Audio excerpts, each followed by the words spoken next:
There are two kinds of people in this world: those who are owned by time and those who own it. Those who wake up every morning like prisoners, chained to the ticking clock, always behind, always rushing, always reacting. And then there are the rare few who bend time like steel in their hands, who make time serve them, who don't chase the hours they command them.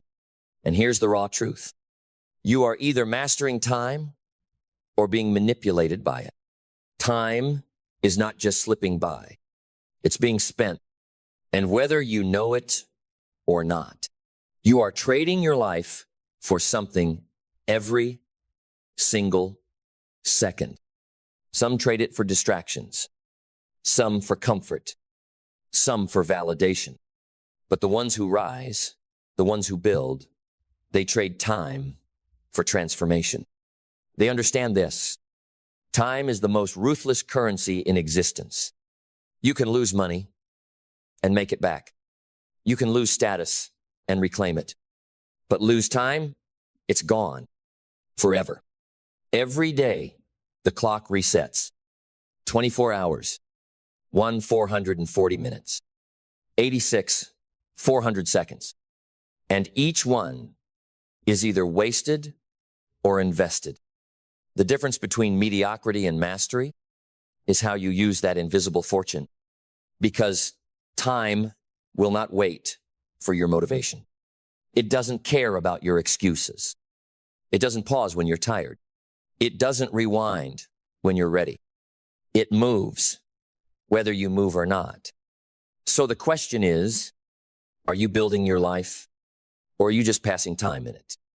The truth is, time is not your enemy. Time is not the villain. It is the mirror. It reflects your values. It exposes your priorities. It shows you in brutal honesty what matters to you most. You say you value growth, but your time says you value distraction. You say you want success, but your calendar says you crave comfort. You say you have goals, but your habits whisper that you're lying. Look closely, because how you spend your time reveals who you really are. But here's the power.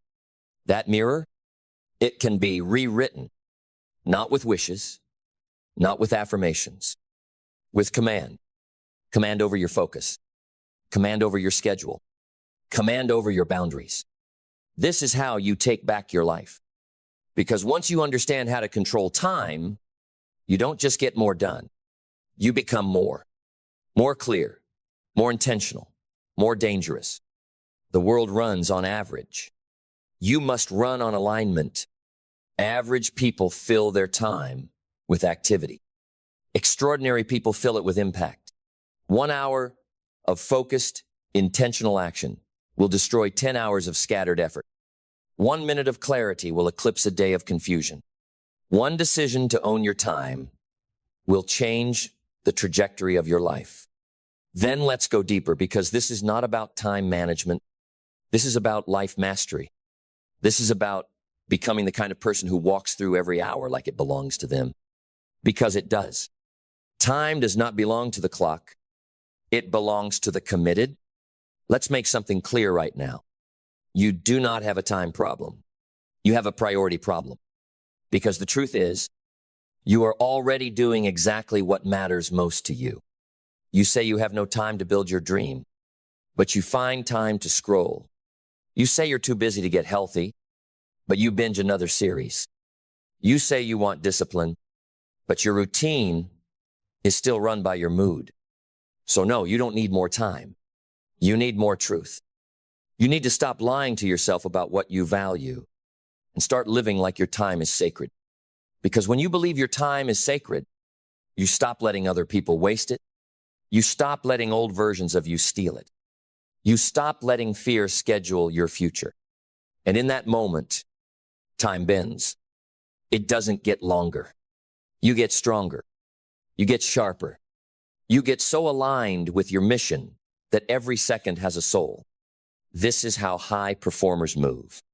With intent, with direction, with dominance over their day. They wake up and they decide. Before the world shouts, they command. Before the distractions arrive, they're already moving. And that is what separates the elite from the exhausted. Here's what they know. If you don't design your day will design you. And it will always design you small. So guard your mornings like gold. Guard your calendar like a throne. Say no like your legacy depends on it, because it does. Every time you say yes to nonsense, you say no to your next level.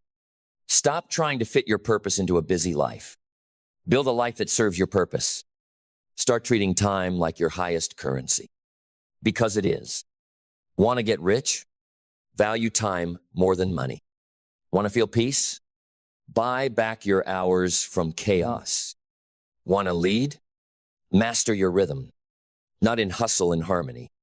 Control your time, and you will control your destiny. Time is not just passing. It is watching. It's watching what you tolerate. It's watching what you build. It's watching what you do with the minutes that millions would trade everything to get back. Time is your most loyal mirror and your most brutal judge. It doesn't care who you are.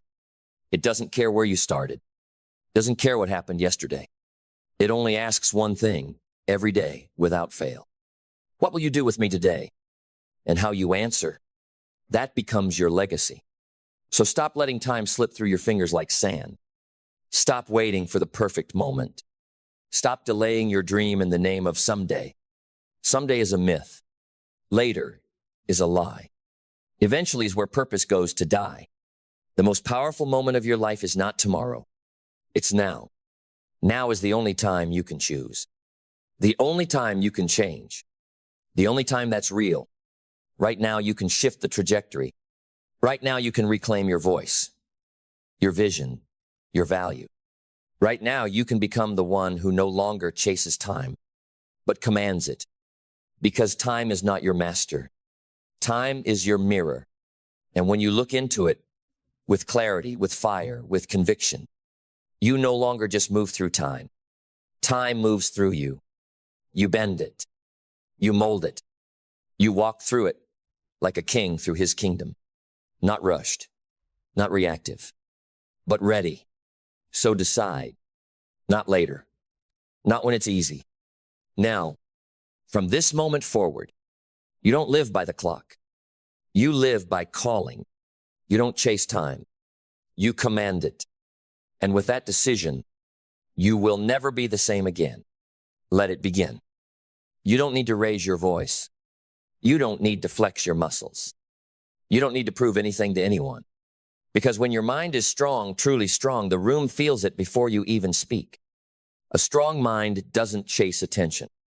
It commands respect, not through arrogance, but through undeniable presence.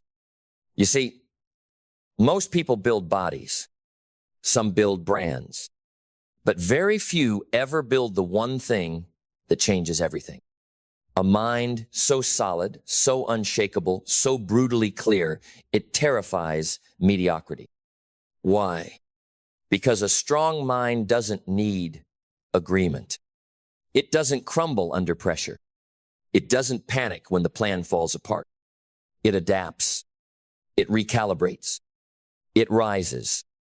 You want to become unstoppable? Then forget impressing others. Forget fitting in. Forget being liked. Build a mind that doesn't flinch. Build a mind that says, this storm, let it come. Build a mind that scares people, not because you're cruel, but because you're clear. Because your silence is louder than their shouting. Because your calm exposes their chaos. Because your presence makes them realize they haven't done the work. And that kind of power, it isn't born. It's forged. Then let's build it. Because a strong mind isn't something you're born with, it's something you train. And the first step, embrace discomfort like it's your mentor. Most people run from discomfort. They label it as pain. They escape into distraction, into comfort, into anything that numbs the sting. But a strong mind, it runs toward it. Not because it enjoys suffering, but because it understands that discomfort is data. It's proof that you're stretching. It's evidence that you're outgrowing your limits. It's the raw material of transformation. A weak mind says, "This is too hard." A strong mind says, "This is how I grow." Every challenge becomes training. Every setback becomes feedback. Every no becomes fuel. And when you stop avoiding discomfort, you stop avoiding power. Step 2, ruthlessly control your input. You can't build a strong mind with junk thoughts, just like you can't build a strong body with junk food. If your mind is constantly flooded with gossip, fear, noise, and comparison, how can you expect it to think clearly, create powerfully, or act decisively? A strong mind is a guarded gate. It doesn't let everything in. It filters. It chooses. It protects its peace like a fortress. Because once your attention is hijacked, your clarity is gone. And without clarity, you can't lead. You can't build. You can't stand. Want mental strength? Then master what you watch. Master what you listen to. Master who you allow to speak into your world. You don't have to cut everyone off, but you do have to guard your influence, because your mind becomes what it consumes. Step 3, train your focus like it's your life force, because it is. Distraction is the enemy of power, not because it's loud, but because it's subtle. It doesn't destroy you with force, it erodes you with fragments. One notification at a time, one scroll at a time, one excuse, one delay, one mental tab left open for too long. And before you know it, your mind is no longer yours. But a strong mind, it's not just focused. It's ruthlessly focused. Because here's the truth. Where your focus goes, your life follows. Where your attention flows, your identity forms. And if you don't train your focus, the world will train it for you. You want to scare mediocrity? Then lock in. Set blocks of time where you're unreachable. Cut off digital noise.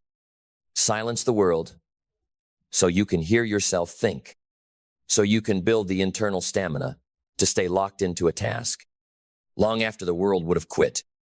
Because this world doesn't need more people with ideas.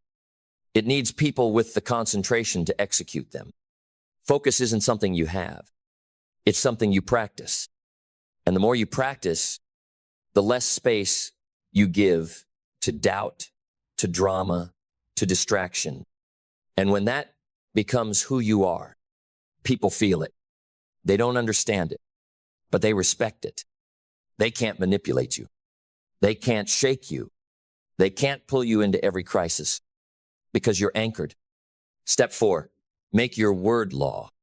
If you say you're going to do it, do it. Even if no one sees. Even if no one claps. Even if you're the only one holding yourself to that standard. Why? Because a weak mind negotiates with itself. A strong mind, it executes.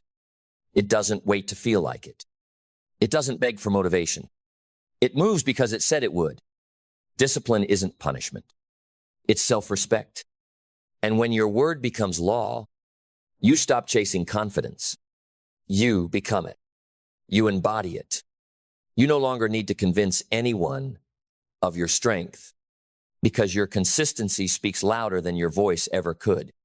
Then, let's finish what we started. Because building a strong mind doesn't end with discipline. It evolves into something deeper, something rare. Step 5, master your emotions or they will master you. Understand this. Your mind cannot be strong if your emotions control your decisions. And emotional strength is not about being cold, stoic, or distant. It's about ownership. It's being able to feel the fear and still move forward. To feel the pressure and stay calm anyway. To feel the weight of the world and not let it bend you out of shape. A weak mind reacts. A strong mind responds. It sees the storm and chooses how to sail through it, not how to scream at the waves. You want real power? Then don't let anger speak for you. Don't let fear drive your choices. Don't let disappointment shut you down. Train your emotional muscle. Pause. Observe. Breathe before you respond.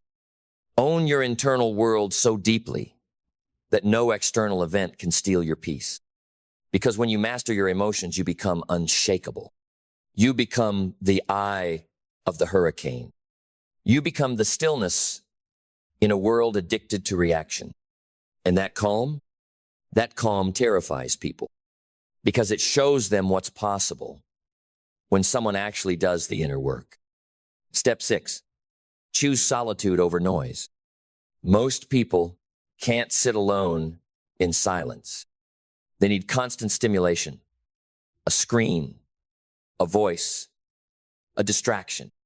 Because if they're quiet for too long, they'll hear the truth they've been avoiding. But a strong mind seeks solitude. It chooses stillness, not because it's easy, but because it's where clarity lives. Because silence sharpens vision. Because alone is where you meet your real self. You want to scare the world? Be the one who's comfortable with themselves, who doesn't need a crowd to feel validated, who doesn't need attention to feel alive, who can disappear for a season and come back 10 times sharper. That kind of person, that's who changes rooms. That's who shifts cultures. That's who leads. And finally, step 7, think long, act daily. The strongest minds are vision-driven. They don't need instant results to stay committed. They don't need overnight applause. They plant deeply and build slowly because they're not after a quick win. They're building an empire that lasts. They move with urgency but never panic. They move with pace but never desperation because they know where they're going. And nothing can rush a mind that has already decided its outcome. So build that mind, brick by brick, habit by habit, thought by thought. And one day, you won't need to say a word. You'll walk into a room, and your presence alone will say, I am not here to be impressive. I am here because I've built something that cannot be shaken. Not loud, not flashy, just unignorable. That's the kind of mind that scares everyone because it can't be moved. And when you build that, you don't just win. You redefine what power looks like. There comes a time in every life when you stop asking for permission, when you stop waiting for the world to get easier, when you stop bending to the noise and start listening to something far more powerful, your own alignment. That's the moment your life changes. Not when you get a raise, not when you buy the house, not when the world applauds. It changes the moment you finally understand this. There are rules, unwritten, unshakable, unbreakable, not rules made by society, not imposed by someone else's expectations, but rules carved into the very fabric of how excellence, purpose, and fulfillment are born. And when you align your life with these rules, not just at work, not just in success, but in everything you do, that's when you rise. So today, I'm not here to inspire you. I'm here to recalibrate you because deep down, you already know these truths. You've felt them in the silence, in the struggle, in those moments when you could have chosen comfort, but something in your soul whispered, go further. That whisper is your integrity. And today, we give it a voice.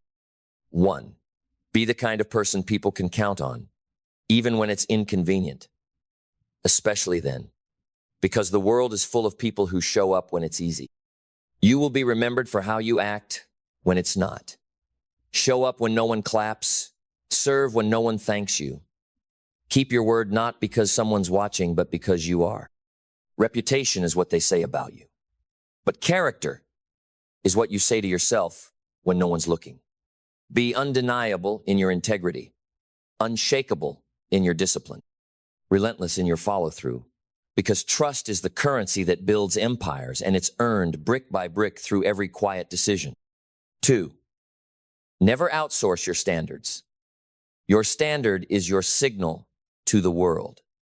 It tells people what you will accept and what you never will.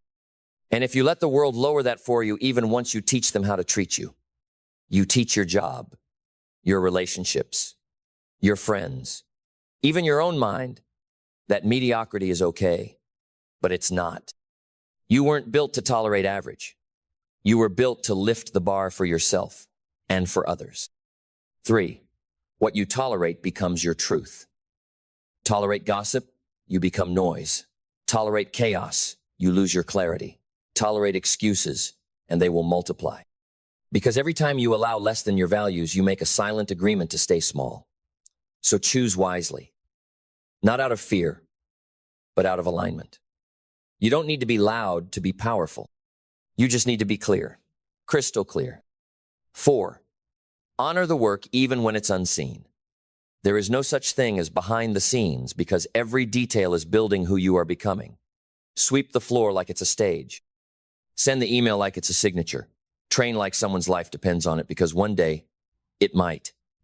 Excellence is not a result. It's a rhythm, a way of walking, a way of breathing, a way of treating the ordinary with extraordinary care. That's the secret the world never told you. The difference between average and exceptional is rarely talent. It's devotion. 5. Protect your energy like it's gold. Because it is. Energy is your presence, your perception, your power. It's how you enter a room. It's how you recover from loss. It's how you build when you're tired and lead when you're under fire. And in a world addicted to speed, noise, and distraction, your energy is under attack every day. Guard it. Don't give it away cheaply. Not to drama, not to doubt, not to distractions disguised as opportunity. Choose your focus the way a warrior chooses his weapon. Deliberately, strategically, unapologetically. 6. Learn faster than you fail. Because failure isn't your enemy, stagnation is. Mistakes don't ruin you, denial does. If you're willing to extract the lesson, nothing is wasted. The biggest difference between those who win and those who stay stuck isn't intelligence. It's integration. It's what you do after the fall, after the embarrassment, after the disappointment. Do you justify or do you evolve? Because failure is feedback and feedback is gold if you're willing to mine it. So fall, but fall forward. Bleed, but build. Break, but rebuild with better hands, better eyes, better wisdom. 7.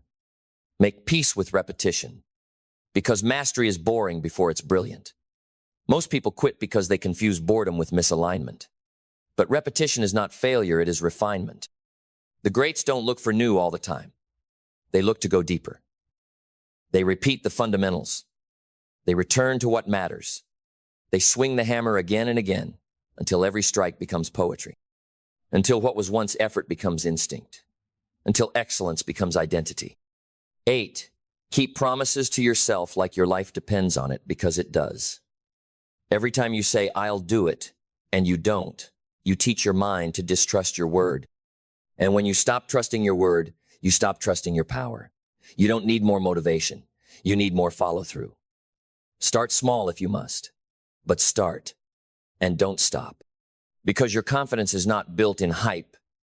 It is built in hidden, quiet, gritty consistency. Brick by brick, breath by breath. 9. Stop trying to be liked. Start trying to be effective. You are not here to decorate the room, you are here to shift it.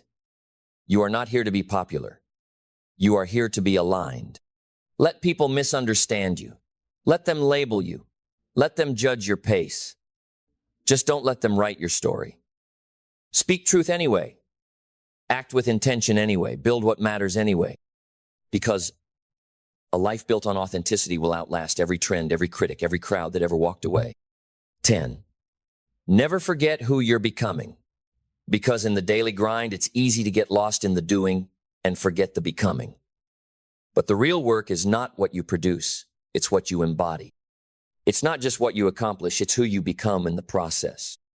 And when you measure success by alignment, not applause, by progress, not perfection, you win at a level the world can't define and can never take from you. So what do you do now? You live the rules. Not sometimes, not when it's convenient, not when you're motivated, but every day, in silence, in pressure, in progress. Because these rules aren't here to decorate your journal, they are here to define your legacy. Anyone can talk about success. Anyone can wear ambition like fashion. But only a few will live by code, not because it's easy, but because it's true. You want to rise? Then root yourself. You want freedom? Then earn it through discipline, through devotion, through decisions that don't look glamorous but make you unshakable when the storms come. Because they will come. And when they do, your golden rules are not just ideas, they're your shelter, your spine, your sword. Let others chase approval. Let others seek applause. You build. Quietly, fiercely, consistently. Because the world doesn't remember noise. It remembers impact. It remembers those who walked in truth when it was hard. Those who built when it would have been easier to break. Those who stood tall when the world tried to make them small. These rules, they're not about being perfect. They're about being aligned. About building a life where your heart, your habits, your words, and your walk all say the same thing. And that kind of life, that's power, that's peace, that's purpose. So write these rules on your mirror, speak them into your mornings, let them echo in your silence. And when no one's watching, that's when you live them loudest. That's when you become undeniable. Because in the end, it's not the world's rules that shape you, it's the ones you refuse to break for anyone. Live by those. And the life you're chasing will start chasing you. Let's get something straight from the beginning.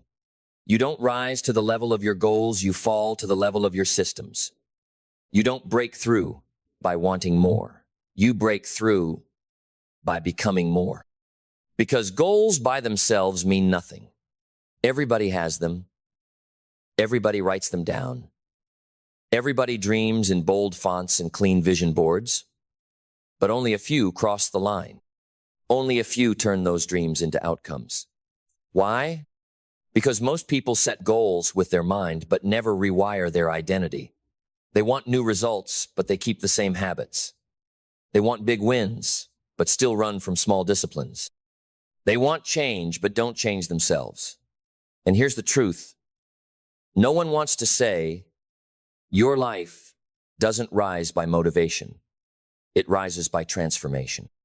And transformation begins the moment you stop blaming, stop delaying, and start owning your responsibility for where you are. The first barrier? Excuses. The most seductive comfort in the world. The drug that delays destiny. The enemy that comes dressed as logic, as fairness, as reason. Excuses are elegant. They sound noble. I didn't have time. I wasn't ready. They didn't support me. I'm too tired, too young, too old, too busy. But here's what no one told you. As long as you argue for your limitations, you get to keep them. Excuses are chains. They don't hold you back. You hold on to them. And if you ever want to be free, you have to stop negotiating with your own captivity. You have to be ruthless with your distractions. You have to be disciplined with your focus. You have to be brutally honest with your patterns. Because here's the truth. Your results are never random. They're repeating. If you don't like where you are, check what you're repeating. And if you want to move forward, you don't need more goals. You need more alignment. You need to stop asking, what do I want? And start asking, who must I become to receive it? Your goals don't demand more effort. They demand more identity. The version of you that hits that goal already exists, but they live on the other side of your discipline. They breathe in your habits. They wake up with your routines. And if you don't become them, your goal stays a fantasy. And fantasies, they fade. But visions backed by action, they shift reality. Because the enemy isn't out there, it's in here. Inside the hesitation. Inside the self-doubt. Inside the story you keep telling yourself that says, maybe I'm not ready. Maybe I'm not good enough. Maybe people like me don't succeed like that. That voice, that tiny, fearful voice, is not truth. It's your old self fighting for survival. And every time you hesitate, every time you let that voice speak louder than your vision, you give your past permission to own your future. But let me remind you of something. You were not built to live behind your barriers. You were built to break them. You were built to rise, not because it's easy, but because something in you refuses to stay small. Every personal barrier you've ever faced is not a wall. It's a mirror. It reflects what you believe about yourself. And the moment you upgrade the belief, the barrier begins to break. You want to know why some people succeed no matter what?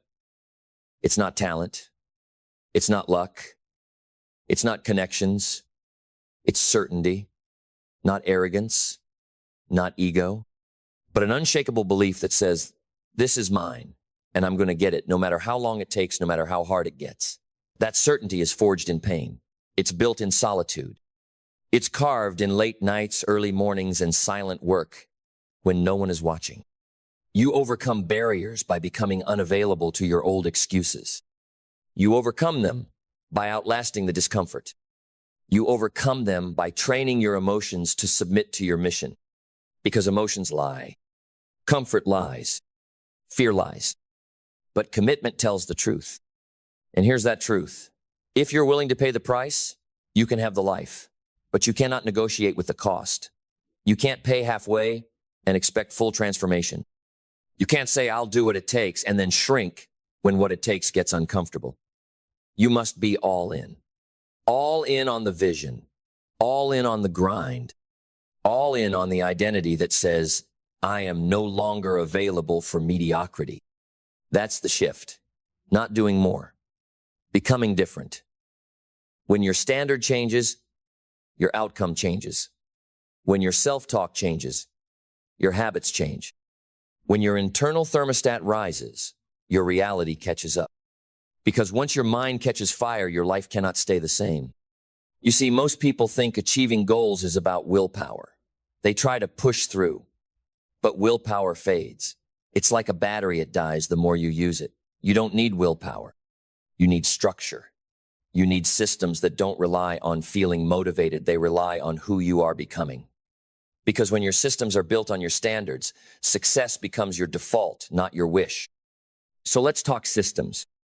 Do you have a morning routine that builds your identity before the world steals your attention? Do you have a plan that protects your focus before distractions devour your day? Do you have standards for your energy, your health, your time, or do you let the world decide who you'll be today? Without systems, your goals stay emotional. But when you structure your habits, your discipline becomes automatic. And once something becomes automatic, it becomes inevitable. That's the difference between goal setters and goal achievers. One writes intentions. The other builds identity-backed infrastructure. But structure isn't just about tasks. It's about environment too. You will never outgrow the room you refuse to leave.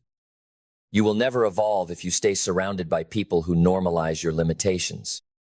If everyone around you settles, you will shrink. If everyone around you doubts, you will hesitate. But if you place yourself in rooms that demand your growth, you will rise to match the room. Sometimes the greatest personal barrier isn't fear. It's familiarity. You've built comfort around who you've always been, even if who you've always been is silently suffocating your future. So tear it down. Tear down the stories. Tear down the self-sabotage.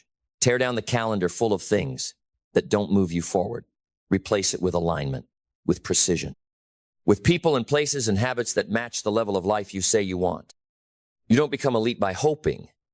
You become elite by design. You architect your future one routine, one boundary, one belief at a time. And yes, it will get hard.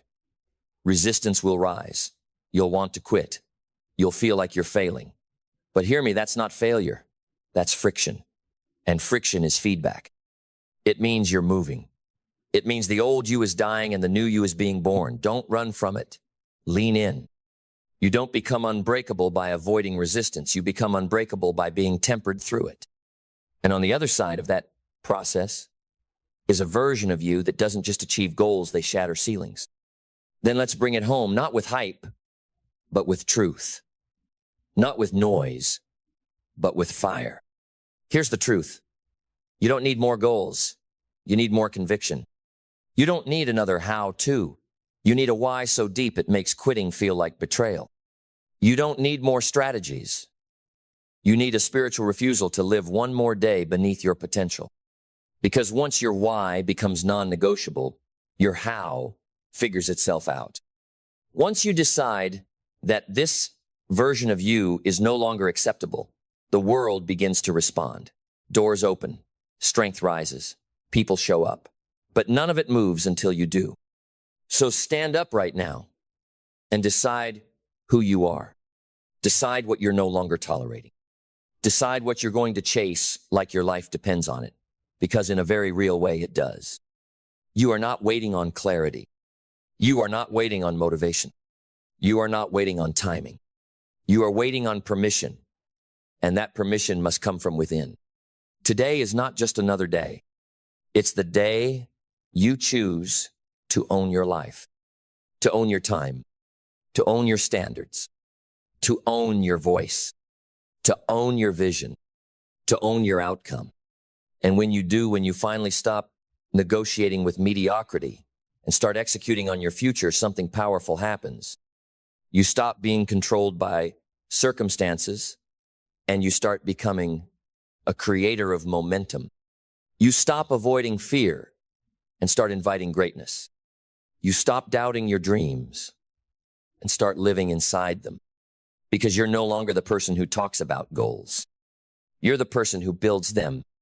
You're the person who executes. You're the person who rises. You're the person who breaks through. No more waiting. No more hoping. No more playing small. This is your time. This is your mission. This is your moment. And it begins right now. Let me tell you something most people never figure out. The world doesn't move on truth alone. It moves on belief. It moves on influence. It moves when someone somewhere says the right words in the right tone at the right time, and suddenly doors open, minds shift, resistance melts, and people say the one word that changes everything. Yes, not because they were forced, not because they were tricked, but because something about that moment, something about you, gave them permission to believe, to trust, to follow, to take a chance. This is the art of persuasion. And let me be clear, this is not manipulation. This is mastery. The mastery of connection, the mastery of energy, the mastery of intent. Because when you truly understand what makes people say yes, you no longer chase opportunities, you create them. You don't hope for influence, you command it. You don't beg for attention, you earn it. With presence, with power, with purpose. And the first secret, the foundation of all persuasion, is certainty. People do not follow need. They do not follow desperation. They do not follow indecision. They follow certainty. The one who moves people is the one who knows who they are, what they believe, and where they're going, and they say it like they mean it.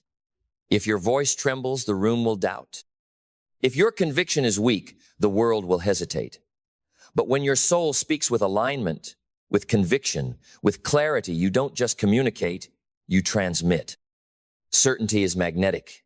It draws people in, not because you're louder, but because you're clearer. And clarity is the rarest language of all. So I'll ask you, no. Were you clear on who you are? Because persuasion doesn't start with other people. It starts with persuading yourself. You must become the first believer in what you say. You must be sold on the value you bring. You must know in your bones that your offer, your message, your vision is worth leaning into. And if you don't believe it, no one else will. This is the internal work that fuels external power. Next comes the rhythm of words. The way you speak matters. Have you ever noticed how some people can speak a single sentence and the room quiets, while others ramble for hours and say nothing of weight? It's not just what they say, it's how they say it. Great persuaders speak with structure. They speak with music. Their words have a pulsy rise and fall, a cadence that feels inevitable. Not rushed, not chaotic intentional, because humans don't just respond to logic, they respond to feeling. They say, I don't know why, but I just feel like I can trust her. I can't explain it, but something about the way he said it, it stuck with me. That's not an accident. That's technique. That's tone. That's the art of landing your words in the nervous system, not just the brain. But none of that works without presence. Presence is persuasion's secret weapon. When you are truly here, when you are fully in the moment, not scattered, not rehearsing, not doubting, but rooted, people feel it. Presence is rare in a distracted world. And anything rare becomes valuable. So the moment you show up fully attuned, alert, listening, grounded, you become powerful. Most people live like ghosts, half present, half distracted, half alive. But when you bring your whole self to a conversation, when your eyes say, I see you, when your energy says, I'm with you, when your words say, I understand you, people lean in, they open, they soften, and the gate to influence swings wide open. And let's talk now about the greatest tool in the persuader's arsenal. Questions. See, amateurs speak to convince. Masters ask to uncover. Because the secret to getting people to say yes is not to tell them what they need, it's to help them realize it themselves. And nothing pulls truth from the soul faster than the right question. Why do you think that hasn't worked for you yet? What would it mean to finally get this handled? If you knew success was guaranteed, what would you do next? These are not random. These are precision tools designed to bypass the surface and hit the core. Because here's the truth. People don't change because of your advice. They change because of their own realizations. So the great persuader is not a preacher, they're a mirror. They hold space for clarity to emerge. They create conditions for truth to rise. They ask, they listen, and they reflect what others have been too afraid or too distracted to see. And then only then do they guide. Because persuasion is a dance, not a dictatorship. It's a rhythm of give and take, speak and pause, offer and wait, push and release. And just like a dance, it requires attunement to mood, to energy, to resistance. You don't bulldoze someone into yes. You invite them into it. You make the path appealing, obvious, irresistible. And the way you do that is through story. Facts tell, stories sell, because stories bypass skepticism. They slip under defenses. They make people feel something. A statistic makes you nod. A story makes you believe. You can say 90% of people fail because they never take action. And someone might agree. But if you say, let me tell you about a man I knew, talented, hungry, filled with potential, but he waited too long. He kept saying, next week, next year, when I'm ready. And when life finally handed him the opportunity, he had no fire left to take it. That hits different. That lands because we are wired for story. We see ourselves in story. And when someone sees themselves in your message, they say yes. Not because of you, but because of them. Because something clicked inside. Something lit up. Something said, this is me, and I need to move. So here's what you must remember. Persuasion is not about pushing. It's about awakening.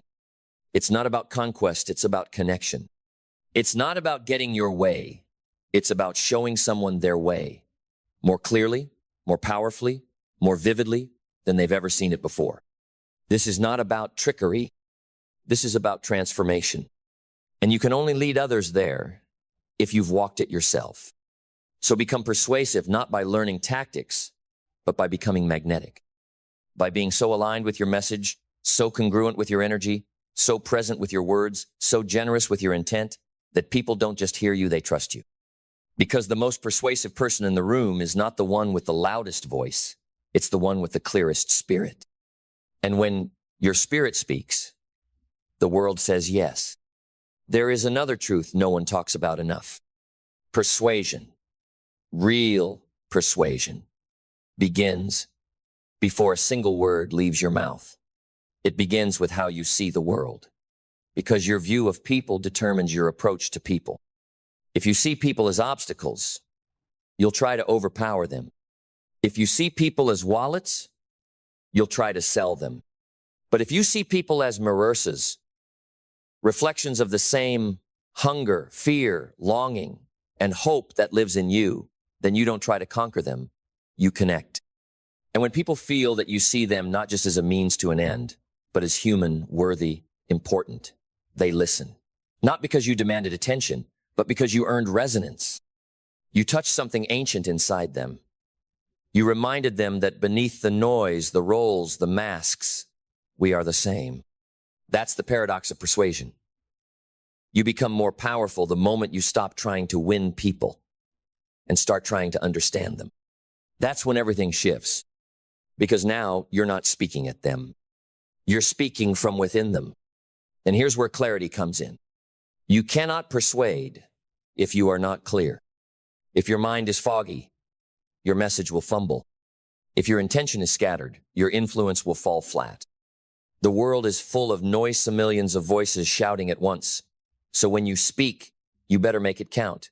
You better speak with a blade, not a broom. Cut through, pierce through, hit the heart.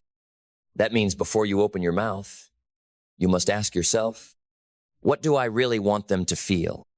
What do I want them to know? What decision do I want them to make, not just in their mind, but in their bones? Clarity sharpens your energy, and people can feel when you're clear, just like they can feel when you're bluffing, when you're vague, when you're uncertain, even if your words are smooth. Don't underestimate the radar people have for realness. You want to be persuasive? Be clear. You want people to say yes? Give them a reason to trust your direction, because clarity leads, and people want to follow someone who knows where they're going. Now let's talk about vision, because persuasion isn't just about solving problems. It's about casting possibilities.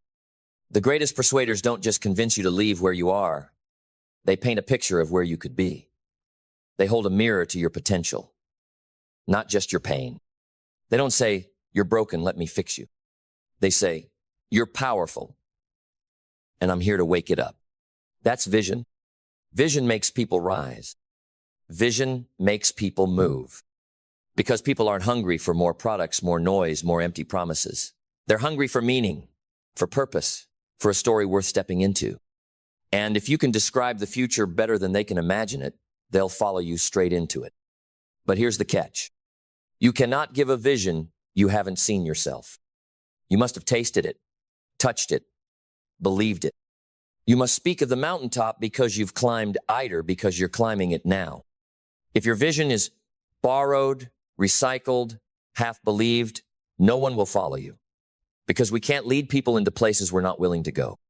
So before you try to get anyone else to say yes, you need to say yes to your own vision, yes to the work, yes to the responsibility, yes to the pressure of carrying purpose in a world that celebrates noise over truth. And when your yes is real, when your yes has roots, others will feel it. Let's bring in the muscle that supports it all. Discipline. Because you can have clarity. You can have belief. You can even have vision. But if you don't have discipline, you will be inconsistent. And inconsistency kills persuasion. One day you're lit with energy. The next day you disappear. One day you're inspiring. The next day you're scrambling. And people notice, because consistency builds credibility. Discipline says, you can count on me. I don't show up only when I feel like it. I show up because I said I would. You want to persuade others? Start by keeping the promises you make to yourself. If you say you're going to study, do it. If you say you're going to train, do it. If you say you're going to build, speak, write, lead, do it. Not perfectly, but persistently. Because when you respect your own word, others begin to trust it too. Discipline doesn't make you robotic. Discipline makes you reliable. And in a world filled with broken promises, unreliability, and fake charisma, being real, consistent, and clear is your greatest competitive edge. Let's now talk about what turns words into motion. Action. You can know all the techniques. You can read all the books. You can listen to all the speeches. But none of it matters until you use it. Until you test it. Until you risk hearing no. Because here's the truth. Persuasion is not theory.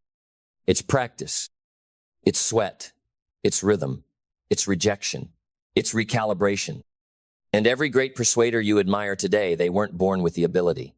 They built it through awkward conversations, through feedback, through misfires, through refinement. So stop waiting until you know enough. Stop preparing endlessly. Stop thinking your confidence will come before you act. Confidence doesn't precede action. Confidence is the reward for courage. Say that again. Confidence is the reward for courage. It's the fruit of showing up again and again, even when your voice shakes, even when the room goes cold, even when they don't buy, even when they don't clap, because you're becoming the person who leads anyway. That's real power. That's real persuasion. And when people see that you don't flinch, that you don't back down, when the yes doesn't come immediately, they respect you. Because the world doesn't just need convincing voices. It needs convicted ones. Ones that don't sway in the wind of opinion. Ones that are rooted in principle. Ones that act from alignment, not approval. And when your action matches your message, when your life is your pitch, people say yes before you even open your mouth. Because the world doesn't just need more voices. It needs more anchors. People who don't get blown away by rejection. People who aren't addicted to applause. People who can walk into a room, speak truth with calm fire, and leave even if no one claps knowing they did what needed to be done. That's rare. That's real. That's irresistible. You want to know what makes people say yes without hesitation? It's alignment. When your words match your energy, when your actions match your message, when your story matches your standards, you become undeniable.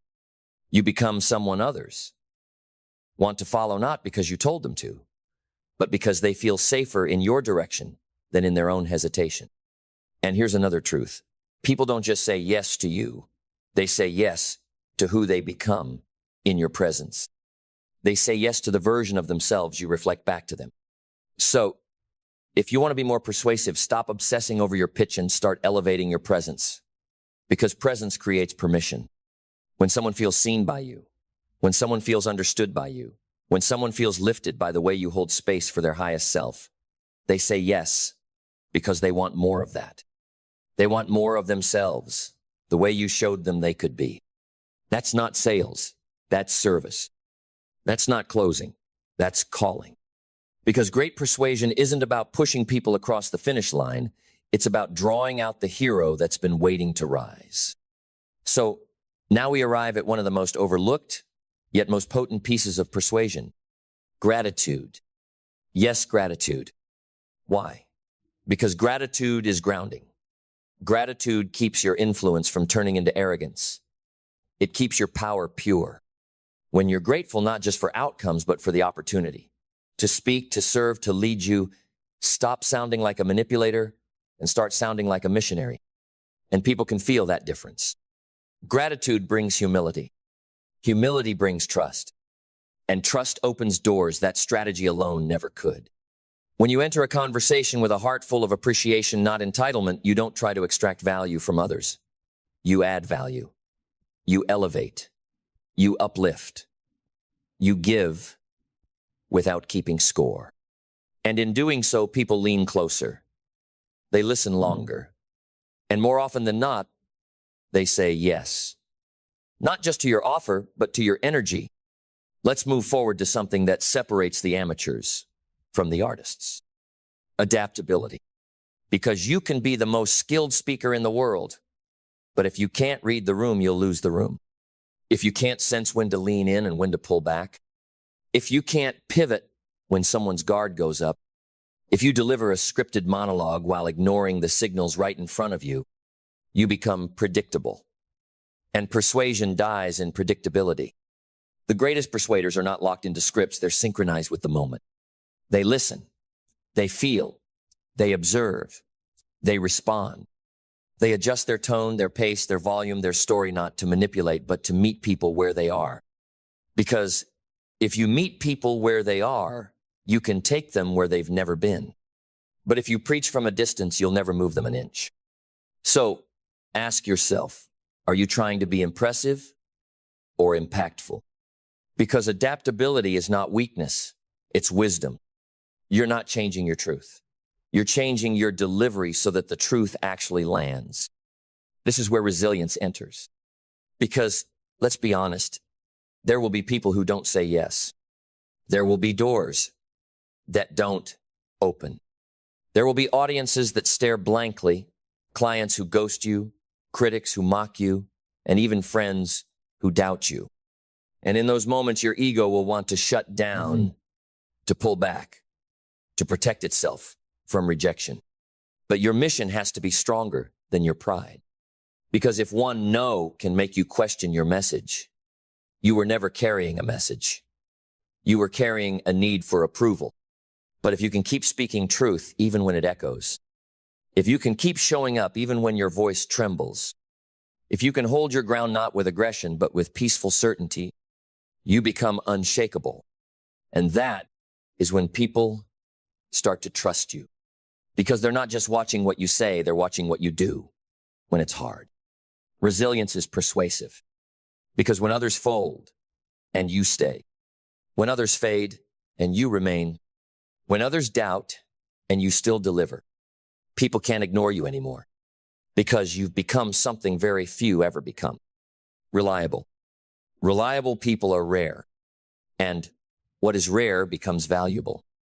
In a world where people quit at the first sign of discomfort, in a world where everyone wants to be heard but few want to listen, in a world where people show up only when it's easy, you become persuasive the moment you consistently do what others refuse to. You show up, not for attention, but out of alignment. You speak, not to impress, but to impact. You ask, not to control, but to connect. This is the kind of reliability that moves nations, the kind of reliability that builds movements, the kind of reliability that makes your yes powerful and your no respected. And now let's go to the final piece. Learning. See, persuasion is not a final destination. It's not a medal you earn and hang on your chest forever. It's a practice, a process, a path of endless refinement. Because people change, culture changes, language shifts, contexts evolve. So the master persuader never stops learning. You study human behavior not out of manipulation, but out of curiosity. You listen, not just to respond, but to understand. You watch great communicators not to copy their tactics, but to understand their timing, rhythm, energy, because persuasion is as much about timing as it is about technique. It's the dance of knowing when to pause, when to punch, when to whisper, when to rise. And the only way to learn that is to keep showing up, to speak and stumble, to ask and misstep, to risk rejection again and again, not because you enjoy it, but because your mission matters more than your comfort. Learning makes you dangerous because now your message isn't frozen in time, it's alive. It breathes, it adapts, it grows. And people don't want perfection, they want real. They want someone who grows with them, who learns, adjusts, listens, applies, improves. Someone who doesn't pretend to know it all, but shows they're committed to getting better, to serving better, to communicating with excellence. And excellence is magnetic, not perfection excellence. Excellence says, I take this seriously. I honor your attention. I value your time.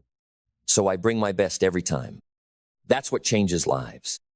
Not a clever phrase, not a viral slogan, but a consistent, evolving, deeply human voice yours.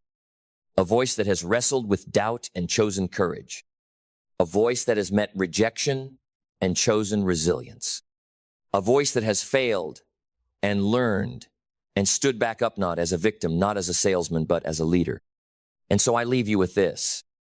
If you want to be persuasive, become someone worth listening to. Not because you're the loudest, not because you know the most, but because you've earned your voice, because you've lived what you teach, because your presence calms the room, your story lifts the room, and your words move the room. That's persuasion, not a trick, not a script, but a transformation in you first and through you in others. So speak, stand tall, be clear, be grounded, serve, invite, connect, challenge, and always believe in what you're asking people to believe in. Because if you do that long enough, deep enough, loud enough with your life, you'll never have to push people to say yes. They'll say it willingly because the truth in your voice reminded them of the truth in their own. And that is the highest persuasion of all.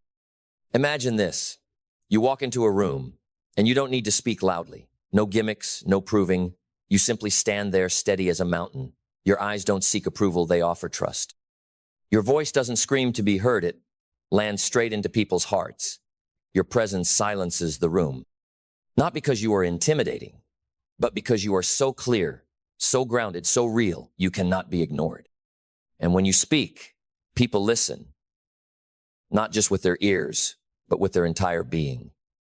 Because in your words, they don't just hear your message, they hear their own calling. You're not persuading them for a yes. You're awakening what has been sleeping inside them. You're not manipulating, you're illuminating. You're not shouting, you're stirring. That is real power. Power that doesn't come from force, but from honesty, integrity, and the unshakable alignment of your soul. Power that doesn't come from making people believe in you, but from helping them believe again in themselves. And if there is one truth I want you to carve into your spirit, it is this. Persuasion does not begin with others. It begins with you. You are the message. You are the mirror. You are the gateway others will walk through to find the greatest version of themselves. And only when you live that truth, only when you commit to being a fire not to burn, but to ignite, you will not only persuade, you will transform the world. Let me tell you a secret most people spend their whole lives avoiding. Safety is the greatest illusion ever sold, and the price you pay for chasing it is your potential. Every great thing you've ever dreamed of, every bold goal you've dared to write down, lives on the other side of risk. Not because life is cruel, not because success is reserved for the lucky, but because growth requires movement, and movement requires uncertainty. You don't evolve in safety. You don't grow in comfort. And you definitely don't reach your greatest self by doing what you already know. You were not built to stay in one place. There is something in your spirit that craves expansion, that needs to break the walls of what's familiar so you can meet the version of you you haven't become yet. And that's the real reason why risk is required. Because until you step into the unknown, you don't just avoid failure, you also avoid transformation. Until you take the leap, you'll never know what wings were waiting to unfold. You can stay safe, or you can become powerful. But you can't be both. Look around. Every person who has ever inspired you risked. They risked rejection. They risked failure. They risked being misunderstood, laughed at, walked away from. But they chose the discomfort of becoming over the illusion of security. Why? Because deep down they knew the risk of regret is always greater than the risk of failure. Because fear rarely announces itself as fear. It speaks with the voice of logic. It wears the mask of being realistic. It whispers things like, now's not the right time. What if you lose everything? Or, you're not ready yet. But that's not wisdom. That's not caution. That's camouflaged fear. Fear that has learned to speak in the language of justification. You call it timing. You call it strategy. You call it preparation. But what you're really doing is postponing your life. And here's what's cruel. Every day you delay your leap, your confidence erodes. Every time you ignore that inner pull, your belief withers. And one day you don't even need fear to stop you because you've trained yourself to stay small. Most people don't fail because they risked and lost. They fail because they never leapt at all. They wake up in the same job with the same habits, around the same people, telling the same story that they're waiting for the right moment. But the right moment is not something you wait for. It's something you decide to make. You don't become legendary by playing defense. You don't build an extraordinary life by avoiding discomfort. You rise by choosing to feel fear and move anyway. Every risk you avoid today becomes a boundary for tomorrow. And soon, you don't live in freedom.